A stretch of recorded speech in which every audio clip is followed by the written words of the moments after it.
Christmas with a good feeling. Longest winning streak of the season for the Hawks at 3 games. GA, we know this is a team that they don't have expectations to make the playoffs or make any kind of push, but you still, through a long season, when you have a young team, you don't want to lose every single game. You want to make sure you have a streak like this. And more importantly, you know, you're not looking necessarily at wins and losses. You're looking at progression, improvement. You know, how are our guys developing? And so these are good games where even though Trey and Bazemore combined to shoot only 8 of 27 from the field, you would typically think there's no way they're going to win that game. But they've got great bench support. Vince Carter comes off, gets 18 points off the bench. Their bench really kind of was the difference in this basketball game. On the road, and they were able to hang on. And you talked about it, getting that 3-game win streak, you start to get confidence. And that's really what this game is all about. Look at the Brooklyn Nets. How well once they got a little momentum, they start to believe. That's what you want to see if you're an Atlanta Hawks fan right now with this young core.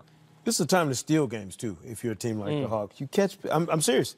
There's something about this time of year, you know, going into the holiday, where you catch a team maybe underestimating you and not understanding the full, you know, significance of getting that Sunday, you know, win before Christmas.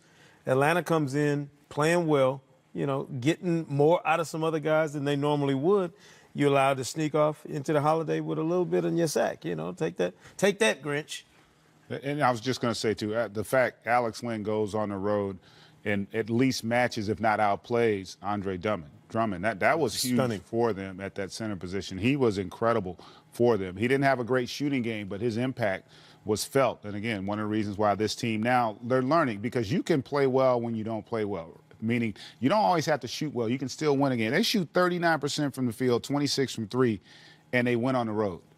So that tells you we can find ways to manufacture success and win games when shots aren't falling. So it's a great lesson for that young group. And it should be noted that the Hawks did this without John Collins, who's been averaging 22 a game over their last 9 games. So he's been a player on the rise for them as a young guy. Look, Trae Young playing just under 30 minutes a night, shooting under 40% from the field, just being thrown to the fire and being able to make his mistakes, and then you have a win like this. So is this good for them as they develop, to have a guy like Trae Young as a rookie to play this many minutes and make his mistakes? Yeah, listen, I think the entire journey for Trae Young this year during his rookie season is going to be good for him, because he's going to learn, you know, from the mistakes, but he's also going to be emboldened by some of the successes.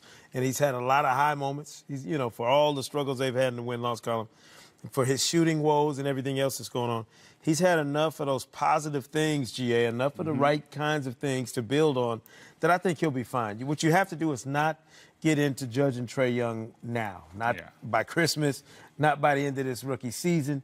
He needs a couple years before you really start to evaluate his process and where he is. I think, again, Seku's right on point. The thing about that position that he plays at his age, generally when you come in as a one-and-done as a point guard, your learning curve is much steeper than if you were a big, because you have so many more responsibilities out there on the floor, and you're thinking a little bit more. So it's going to be a challenge for him this year, but you're right. I think you'll know where he's going to be in a couple years, you know, whether or not he's going to be a perennial all-star, or maybe does he become Mike Conley Jr., who's had a hell of a career when he was the number 2 or 3 pick when he came out. And what he's proven is he's good enough for you to win with. Like, you don't go take a back seat in any game that Mike Conley Jr. plays in. And that's what you would hope if you're Atlanta with a guy like Trae Young. If he gets to that point in his career, which I think he can, you're going to be comfortable and you're going to be happy. The only issue for them is he could do that, but you're still looking around the corner and you see what Luka Doncic is doing, and you know you could have had him. So you're hoping like hell that other first-round pick you got ultimately develops into something as well. Mike Conley, the 4th pick in that 2007 draft behind Kevin Durant and his teammate Greg Oden, and who went 1 and 2 in that year. Hey, when you look at Detroit, 3-9 in their last 12. This is a team that started off the season very well. They've now lost 6 of 7 their last home games. Still in the playoff picture here, but headed clearly in the wrong direction, Sekou. Yeah, and Detroit is a team that, if you really take stock of what they've been the past few years, even pre-Blake Griffin, but now with Blake, the inconsistency in terms of production, you know, in their backcourt especially, has been alarming. It's something that Dwayne Casey seemed like he kind of had a handle on early in the year, but they haven't been able to figure out how to find the right mix to complement Andre Drummond and Blake Griffin up front. And to me, Chris, this is not going away. This is an issue, for whatever reason, that persists for the Pistons until they figure out exactly the right fit to go alongside with those big guys. They're going to continue to struggle. Now, the 6 or 7, that's beyond just the normal issues you see. That's a slide that would really cause concern if you're the coaching staff, because you got to stop that. You got to find a way to stop that and get this team at least stabilized and back to playing 500 basketball over the next couple of weeks just to stay in that playoff mix. Yeah, and listen, Blake's been terrific this season. He's been incredible. I think he and Drummond have been good. It's been their perimeter play that's really struggled, especially here of late. Reggie Jackson hasn't had the kind of bounce back year a lot of people thought that he would. Reggie Bullock has had some moments, but he's dealt with injury and inconsistency.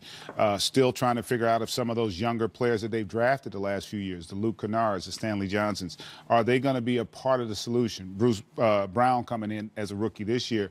So they're kind of in a crux in where they're trying to find out if those young players that have been drafted the last few years, if they're going to be able to be a part of the rotation and be a part of the answer, or are they going to continue to be questions moving forward? It sounds like the word you're using there, outside of Andre Drummond and Blake Griffin, inconsistent. Mm-hmm. That seems to be the issue with the Detroit Pistons. Again, still in the playoff picture. Let's see if they can turn around to going 3-0.